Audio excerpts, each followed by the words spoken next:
So good morning everyone. Here I have done the squares from 1 to 60, and after that I have written the tables from 15 to 19.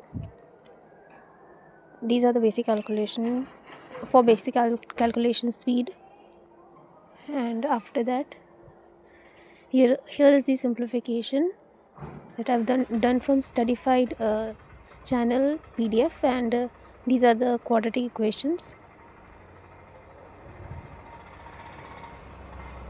So after this, with this I have revised the percentage to fraction.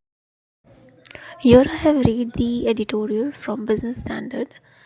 This is the editorial related to trade, and the second one is for education, regulating higher education.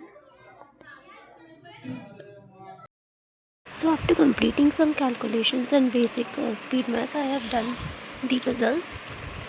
I've done at least 5 puzzles from the same class which I've done yesterday, Saurabh sir's class.